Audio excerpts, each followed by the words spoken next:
All right, welcome back.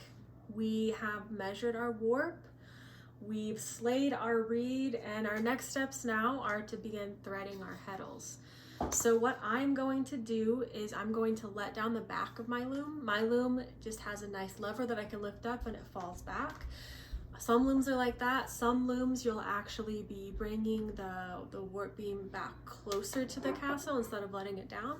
Whatever you need to do to be able to get up close and personal to the heddles, to the shafts that we'll be working in, will be great. So we'll be working on that. Make sure you have a threading hook. I use a crochet hook, but anything that is longer and has a hook on the end will be great because we'll be threading the little eyes of the heddles with our end pieces here. So now I'll see you along to the back of the loom. Okay, welcome to the back of the loom. So we're going to be getting closer to our shafts here into our castle where we can reach our heddles. So every loom is different. This particular loom has these little metal pieces that connect the pieces together. So I'm going to lift up these pieces, and what you'll see happen is that my loom looks like it wants to come down, but the brake pedal is actually attached here, so we can't do that. So what we do is we push this up. For some looms, you can just drop it down. Some you can push it back. So to do that, I'm going to tie some string around just to keep it in place so it doesn't, hit me in the face while I'm working on this or anything. So we'll tie those, and then I'll bring a chair back here so I can sit, and we'll start threading our heddles. There's one, and then I'll do it over here.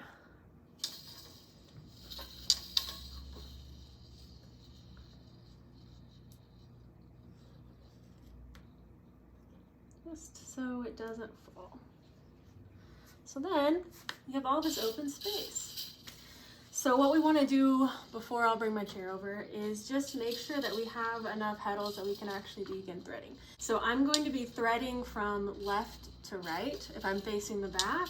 So I'm just going to scoot enough heddles over to each side so we can access them. Sometimes they're a little difficult to scoot, so just go ahead and give them a tap. We want to have some clear space so we can actually see our reed. That's what we're going to be grabbing. So once you have that nice window, then we'll get started. Okie dokie. So here we are at the back of the loom. So what I'm going to want to do now is just grab my first group of tied warp, and it's right here, so I'm gonna undo it, and now we're gonna be working with this bunch. So I want to take the very first piece, one that's furthest to the left, get it by itself, and I'm going to take my first shaft here, and I'm going to grab my heddle from the first shaft. And I'm going to take my threading hook and put it through the heddle eye, and then I'm just going to pull my warp through it. And you'll know that you've done it correctly whenever it can flow in smoothly. There's no twists or turns there. So then I'll take my second piece of warp here, and I'm going to go to heddle or to shaft number 2, and I'm going to pull a heddle out there on the second shaft, and then I'm going to stick my threading hook in there again and pull my warp through, and then now I have 2 pieces threaded, one on the first and then the second one is on the second shaft. Take my third piece, and you guessed it, we're going to take the third shaft, take a heddle from the third shaft, put our threading hook through, and pull the yarn through again, make sure it's straight. Take our fourth color, this is the final color in this color grouping, and this will be from our fourth shaft, and bring it through here, and then we'll pull our thread through again. So now we have our four color groupings. Each heddle represents a different shaft. This is gonna help us give our patterns to the plain weave and to the twill. So I'll keep repeating that over and over again. So I'll take my red, take my first red from here, and then I'll take my first shaft, my heddle from my first shaft again. We're gonna start at number 1 and we'll pull it through.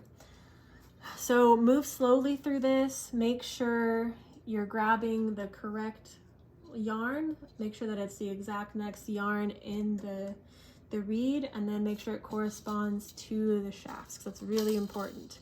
If you mess up threading here, we can go through and fix it, but again, it's a hassle, so just do it right the first time. As you start doing more complicated patterns, this is when the threading can change, like the order that you're using your shafts and pulling the yarn through, that can change, and that'll be what affects your patterns. So once you have your first grouping of 8 finished, we're going to do the same thing that we did up at the reed, just so we can make sure nothing falls out. So we'll just tie another slip knot or simple bow, just so we can pull it out. But then again, this isn't going to unthread if something happens. So we'll keep that up, and then we'll see what's next.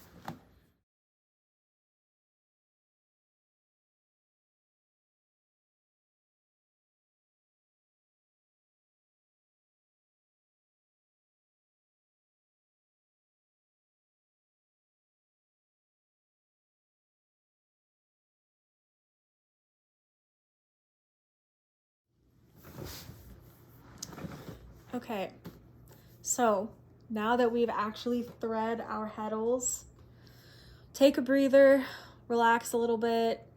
This part always hurts my back a lot, so get up and walk around, do some stretches, celebrate, because we're getting so much closer. So our next steps after we've threaded our heddles, now we're going to let down this back beam, and then we will actually stretch out some of our yarn here, our warp here, and we're going to eventually be tying onto our back rod or tension rod back here. So let's do that next.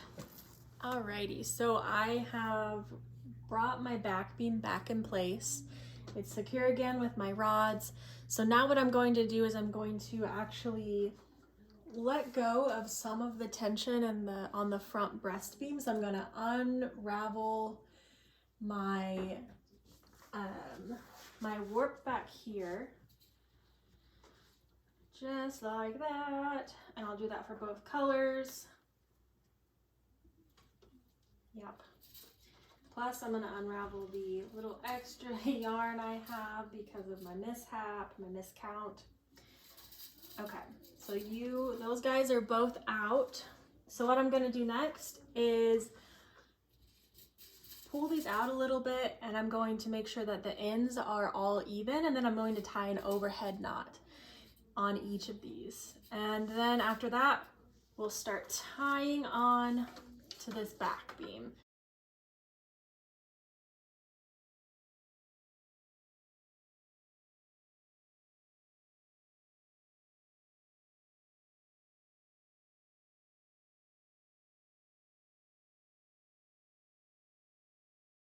So the next thing that I'll do is untie more of the tie-up guide marks on our warp strings and start to fan out our warp, so it mitigates some of the tangledness that it'll do. And then I'm going to undo my beater from the castle and the breast beam, so it'll actually be able to help us comb our warp as we warp onto the loom. And I'm also going to start tying onto this rod right here, this back rod. And every loom is a little different. That's a common phrase. So we have to make sure that our rod is actually facing the right direction. We want it to be able to go over the warp beam, and then we want to be able to actually wind it back. Whenever we're starting to warp, you'll engage your brake up front, and then you'll see that this will start to bring it in that means it's going the right direction. So that's the way that we want it. If it was going underneath it, it would get tangled up, and that's a mess, and we don't want to deal with that. So it's facing the right direction. We're good to go. So let's get started.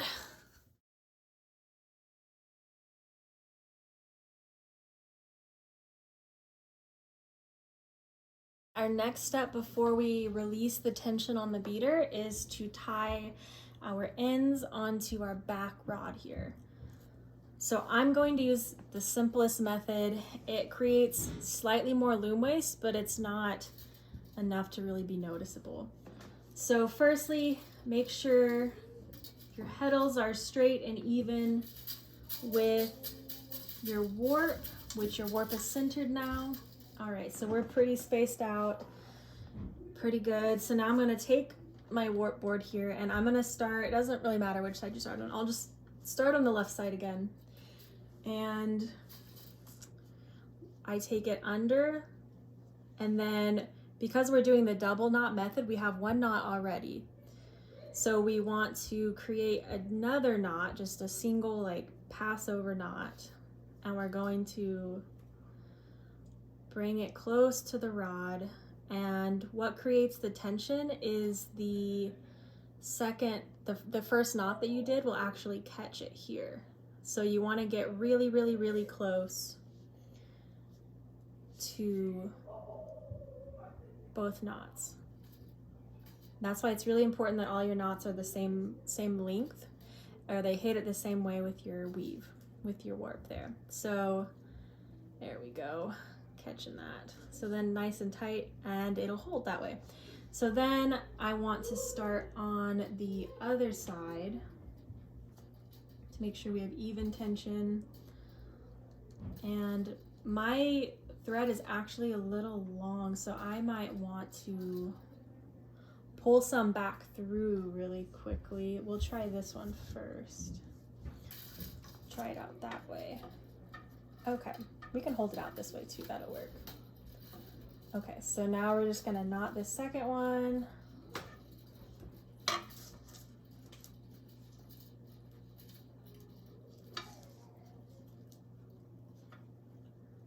Making sure the knot goes tight with it, and making sure those are even.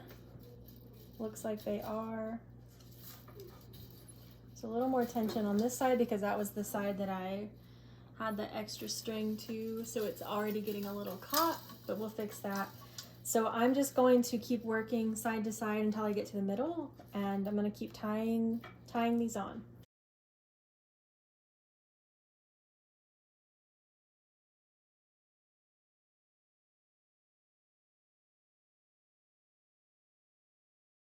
And then now we're going to start beaming our warp. So to begin beaming our warp, we need to make sure we have beam protectors. And what that means is just like a long piece of cardboard or blinds, or we have this interesting material. There's a lot of it though. I'll show you in a minute. So I'm going to release the tension on our beater and let it fall back to the breast beam. And then I'm going to release the tension on my brake, and from there I'll be able to take my handle, move it to the back beam, and then we'll slowly start winding it, beaming the loom. And so every time the beater comes to the castle, then we have to go shake out our warp, make sure there's no tangles, and then bring it back, and we'll just keep repeating that process. So I'll show you what we're doing. So let's take off our beater stuff.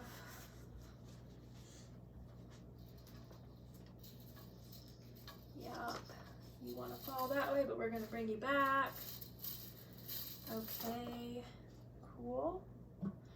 And I'm going to shake this out a little bit. We'll come back to it too. And we're going to be using this. You'll see what happens, how we'll use it, but it'll be going around the warp beam. Okay, so I'm disengaging my brake, so now it's up. And then your back beam should start to go. Make sure you're going nice and slowly, because there's a lot of tension that starts to build up between the heddles and through the reed. So once we start, our rod starts to reach the beam, then we're gonna put in these separators. They're just corrugated and it helps us to maintain tension. So we're gonna go ahead and bring that down a little bit. Okay, and then I'll start inserting this. And my beater has reached the castle. That means things are gonna start getting a little twisted. Yeah, okay, we're about to reach twisted. So now I come back here and I just start to slowly kind of shake out the warp, because it'll get a little twisted, and we'll bring back the reed. Ooh. You can always put your brake on if that's becoming an issue, and this will help get everything loose again.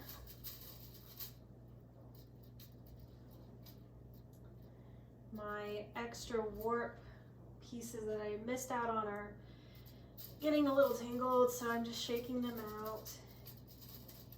Okay, so now our beater's back where it needs to be. I'm gonna engage the brake again, and we're gonna slowly wind again. In my sample one here at home, my warp, I didn't do it as long, so you'll have a lot longer to go if you're following along with the 6-yard project. So just keep up this process until you get to the ends where we tied our knots in or we were warping. Okay, so now that we have our overhand knots, we've reached the end, they're up against our beater. Now we're just going to bring our beater back a little bit, holding on to this on the front. Cool. So we have these knots here, we did those during warping, so that way our yarn wouldn't go through our reed and ruin all of our progress. So now we can untie these knots, and we'll start doing the same that we've been doing throughout, where we're grouping 8 ends together, 2 color palettes, and we're going to tie knots, overhand knots, just like these knots. And we want to be really careful that they're as even as possible as we start to tie onto our front beam here. We'll be using the lashing method with our yarn, our string here. I'll show you what that means.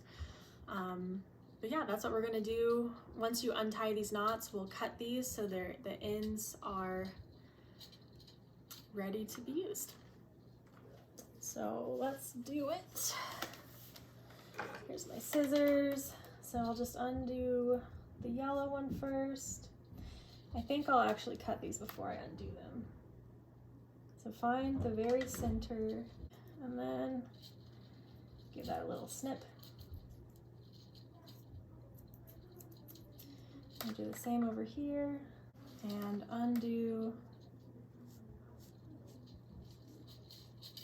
our knots. So there's that one, and then the same for this. We have to be really careful that none of our strings come unslayed from the reed. Okay, so now that's nice and neat. Our originals over here, our extras, can join now. I'm just gonna cut off the knot that I tied in those for the extras that I have on mine. So now I'll start, whatever side you want to start on, I'll start on the right. Make sure you're grabbing 8 ends, 2 groupings of colors, and smooth them out. They should all be the same length. Even if they're not at this point, you just want to keep them straight. Keep all the ends together and decide how high you want it to start up. So I'm going to start up here just in case I have some erratic ends. And I'm going to just tie my overhand knot right like that. Cool. And there's a lot of tension here, so it's not going to slip or fall, so you can measure and know that this is the end length. So we'll move on to the next one.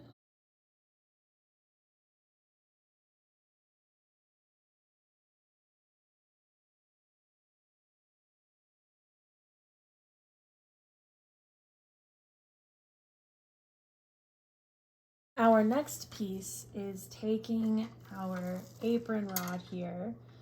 We can raise this little claw gear here, at least that's how it is on mine, to actually let this go, and then you can put it back in place. Yep, and then it'll stop it.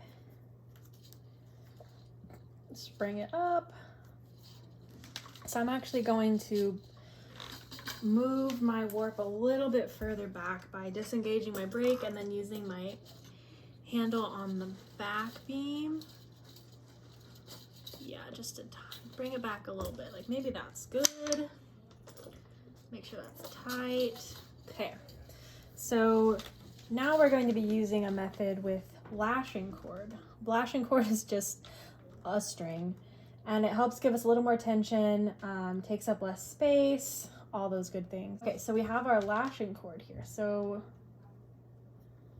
I'm just going to take this piece off. So what this is literally just one long string. So we can undo it now. It's just been wrapped around from the last time I was weaving something. So I'm really just undoing it. That's what I'm doing. Just undoing all of the loops. It'll be secured by a knot on one end, but the other end is just a giant bit of string. So we're gonna undo the whole thing. This is really strong nylon rope, so it can withstand a lot of tension. The only issue is that sometimes students, when they're taking their works off of the loom, they'll actually cut this. So if yours is cut, just get another piece tied on, probably over a yard long, just enough to give us length. And it's just, like I said, just a straight up knot there. So what we're gonna do is take our knots that we just made. We want them to be even because we're gonna be doing the same thing to all of them. So separate your pieces into two groups, your two colors, and then bring our rope through that piece. So it's actually just resting onto it. So I need to actually bring these back a little more, I'm seeing, because I want to make sure I can actually have enough tension. So I'll release the brake again, bring them back like that. Okay, so yes, now you can see there's tension here. When I pull it, it's great. So then I'm gonna take my string and go underneath it. So I'm gonna be making like a zigzag pattern here. So then I'll take my next group, break those into two, and then bring my rope again in between those, so the rope is resting on that knot we made. And then we're gonna have more tension here, and then I'll bring that under again, pull it through, take my next group, split it, bring that rope through, and then wanting to keep this tension going, and then bring that under and bring it through, and then grab our next group, get these all threaded through. Then we can start working on the tension and making sure that it is the way that we want it to be. We can add or decrease tension to our individual strands, but this ensures that we're going to have this ensures that we're going to have the same tension all the way through the warp, and that's essential for keeping our patterns in order and making sure our ends stay nice and neat, and then also making sure that the loom itself doesn't break. Make sure you don't forget to loop around like I keep doing. But every apron rod will look a little different. So mine just has a tie feature. Some of them have actual cloth on it. They all function the same way. They just look different for some reason. You can do this method of tying onto a rod with the back as well, but it just takes a lot longer, and it's really not necessary, in my opinion, for the back, since we're controlling our tension up here. We just want to make sure the knots are secure in the back, and with the method that we do, they're really, really secure with our double knotting system. So now you can see that they're all a little weird. So now you can just start to pull on the individual pieces. Well, okay, so I'm using my left hand to keep this tied over here, and then I'm actually going to start kind of like I'm lacing my shoes, but I'm lacing my loom. Let's stick that tail down. I just want to make sure that they have an even amount of tension all over. That's what we want. Perfect. And so the reason why this wool-based yarn isn't tearing, even though it's under immense tension, is because of the strengths in number kind of idea, where they're all providing the strength, so not one single one is going to fall. So then what I like to do is I like to wrap this around many times, because it's always really long, and just because it's really hard to get knots out, I don't like to knot this yarn. So then once I have that bunch there, I usually come over and then I'll just keep twisting it around here. Now we've got that pretty much finished. You see, you can start to move your beader. Again, those weird pieces are just getting a little tangled, but that'll be all fine once we get our header weaved in. But that also means that we are finished setting up our loom. We've dressed our loom now and we're ready to start weaving. So thanks so much for staying tuned, and I'm ready to start weaving now. I'm really excited.